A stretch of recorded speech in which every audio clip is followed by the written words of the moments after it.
কিছুই লাগবে না, কোনো রকম ঝামেলা ছাড়া বানিয়ে নিন এই রেসিপি।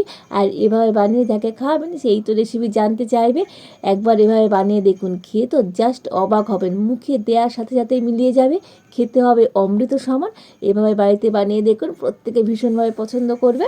নমস্কার বন্ধুরা, রূপার রন্ধনশালায় আপনাদের সকলকে অনেক অনেক স্বাগত জানাই। চলে এসেছি আজকের একটা নতুন রেসিপি নিয়ে।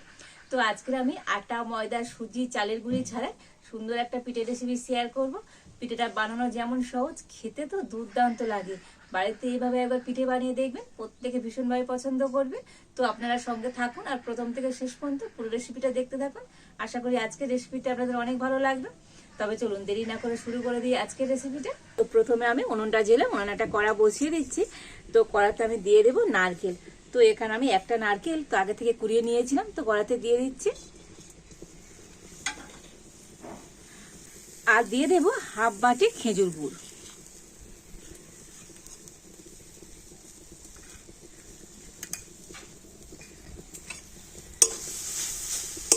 আর এবারে আমি গুড় আর নারকেলটা একটু ভালো করে মিশিয়ে নেব।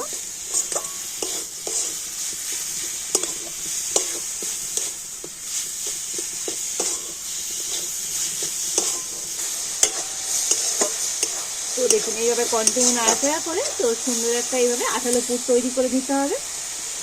তো আজকে পুরটা আমি গুড় দিয়ে তৈরি করছি, তো আপনারা চাইলে চিনি দিয়েও কিন্তু পুরটা তৈরি করে নিতে পারেন। তো দেখুন আজকের পিঠের জন্য পিঠের পুরটা আমার একেবারে রেডি। আর এবারে আমি নামিয়ে নেব।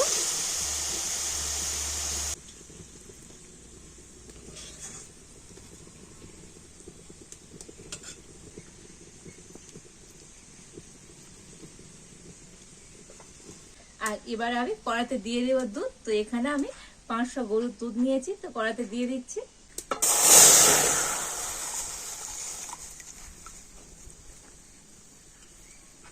আর এই দুধের মধ্যে আমি দিয়ে দিচ্ছি 2 চামচ চিনি।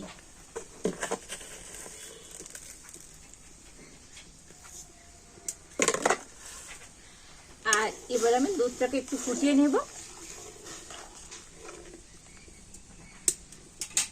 আর এবার আমি এখানে আগে থেকে ঠান্ডা দুধ একটু তুলে রেখে দিয়েছিলাম। আর এই দুধের মধ্যে এবার আমি দিয়ে দেবো কাস্টার্ড পাউডার। তো এখানে আমি 1 চামচ ভর্তি ভর্তি কাস্টার্ড পাউডার দিয়ে দিচ্ছি। তো খুব বেশি লাগবে না, এরকম 1 চামচ দিলেই হবে। আর কাস্টার্ড পাউডার সবসময় ঠান্ডা জল কিংবা ঠান্ডা দুধের মধ্যে গুলতে হবে। গরম দুধের মধ্যে কাস্টার্ড পাউডার গুললে এই কাস্টার্ড পাউডার কিন্তু ডেলা ডেলা হয়ে যাবে।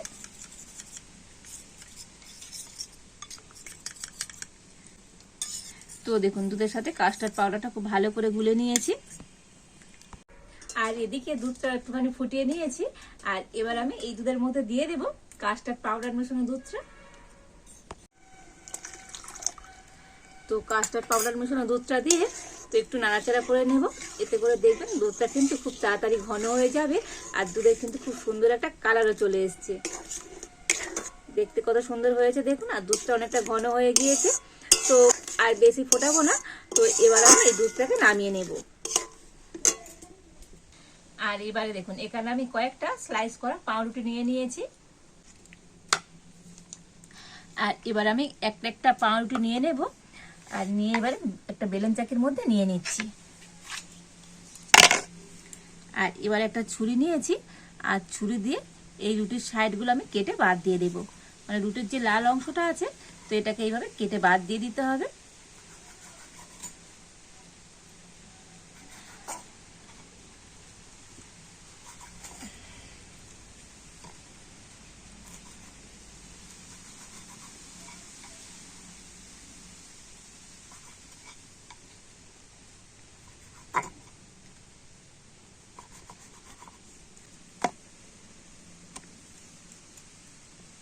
আর এইভাবে করে আমি প্রত্যেকটা রুটির এই সাইডের লাল অংশটা কেটে বাদ দিয়ে দেব।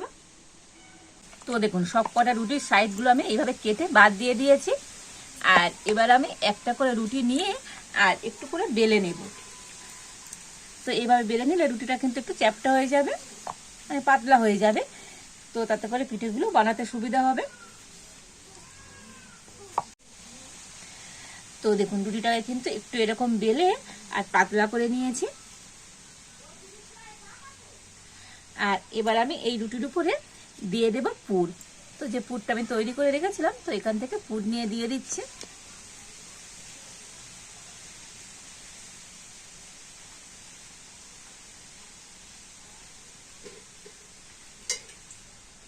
আর এই রুটির সাইডগুলোকে একটু আমি জল দিয়ে দেব।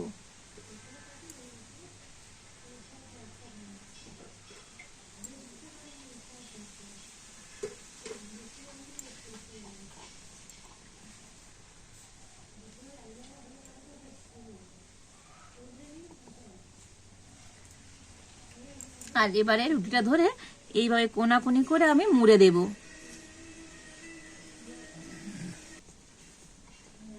তো দেখুন এইভাবে করে মুড়ে দিয়েছি। আর এবার আমি একটা বাটি নিয়েছি, বাটি দিয়ে এটাকে এবার গোল করে কেটে নেব।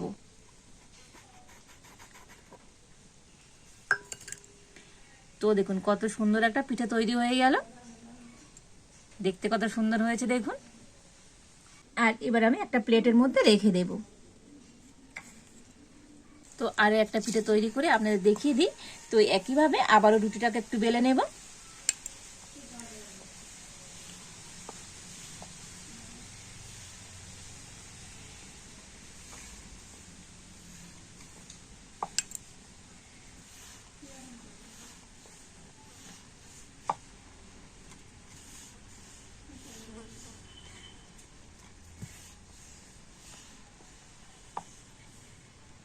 তো দেখুন রুটিটাকে আবারও সুন্দর করে বেলে নিয়েছি। একইভাবে পুর দিয়ে দেব।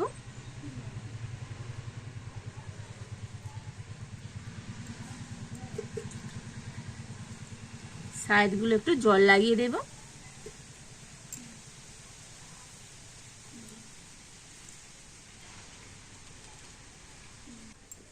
তো একইভাবে মুড়ে নেব।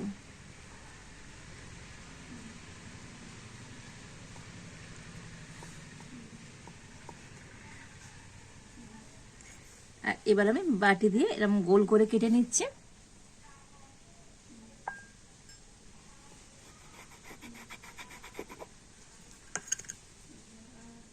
তো দেখুন আরো একটা পিঠে তৈরি করে নিয়েছি, দেখতে কত সুন্দর হচ্ছে দেখুন পিঠেগুলো।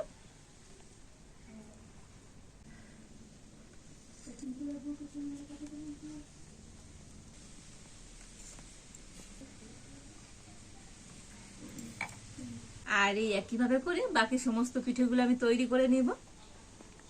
তো দেখুন এই সমস্ত পিঠেগুলোকে সুন্দর করে তৈরি করে নিয়েছি, দেখতে কত সুন্দর লাগছে দেখুন। আর এবার আমি কড়াতে দিয়ে দেব 1 চামচ ঘি।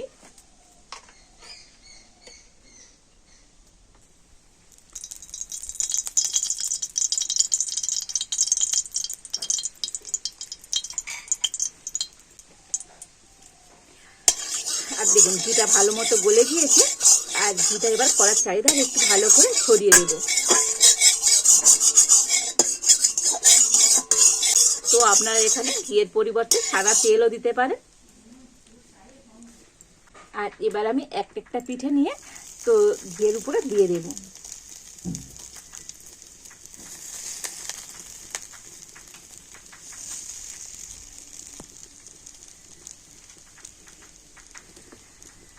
তো ঘিয়ের উপরে পিঠেগুলোকে আমি একটু এপিট ওপিট হালকা করে ভেজে নেব।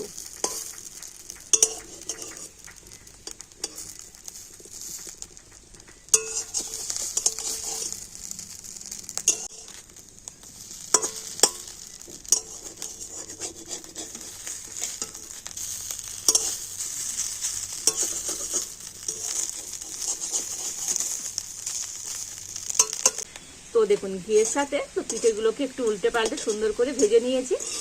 আর এবার আমি পিঠেগুলোকে তুলে নেব। তো ঘিয়ের সাথে পিঠেগুলোকে ভেজে নিলে পিঠেগুলো কিন্তু খুব সুন্দর একটা ফ্লেভার হয়।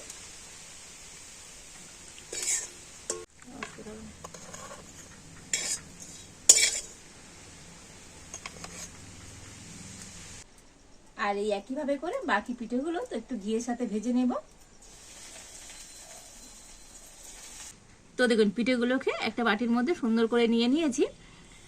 আর এবার এখানে যে দুধের মালাইটা আমি তৈরি করে রেখেছিলাম, তবে এটা কিন্তু একেবারে ঠান্ডা হয়নি, উষ্ণ গরম আছে। আর এই উষ্ণ গরম মালাইটা পিঠের মধ্যে দিয়ে দেব। তবে মালাইটাকে খুব যেমন একেবারে গরম দেওয়া যাবে না, আর একেবারে ঠান্ডাও দেওয়া যাবে না।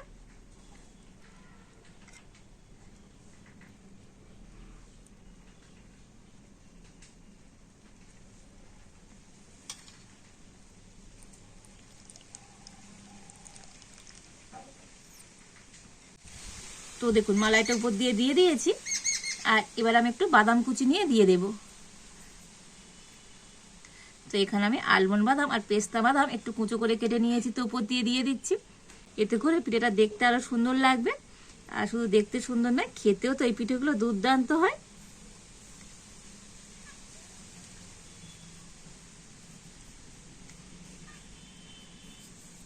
তো দেখুন পিঠের উপরে মালাইটা সুন্দর করে দিয়ে আর ড্রাই ফ্রুট দিয়ে দিয়েছে, কত সুন্দর লাগছে আজকের এই পিঠেগুলো দেখতে।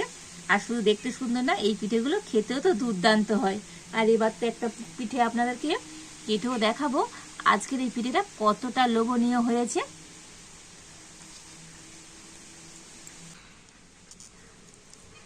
তো দেখুন হয়েছে তো একেবারে তুলোর মতো নরম। আর পিঠের ভিতরে যে পুরটা দিয়েছিলাম কতটা সুন্দর হয়েছে দেখুন। তো এই পিঠেগুলো খেতে লাগে তো অমৃত সমান। পিঠে এভাবে একবার বাড়িতে বানিয়ে দেখবেন, প্রত্যেকে তো ভীষণভাবে পছন্দ করবে। আর পিঠে এভাবে একবার বানিয়ে খেলে স্বাদ সারা জীবন মুখে লেগে থাকবে। অসম্ভব সুন্দর হয়েছে আজকের এই পিঠেটা। তো আজকের আমার এই সহজ সুন্দর পিঠের রেসিপিটা আপনাদের কেমন লাগলো তো অবশ্যই কমেন্ট করে জানাবেন। ভালো লাগলে লাইক শেয়ার সাবস্ক্রাইব করবেন। আজ এই পর্যন্ত, আপনারা ভালো থাকুন, সুস্থ থাকুন। দেখা হচ্ছে নতুন কোনো একটা রেসিপি নিয়ে।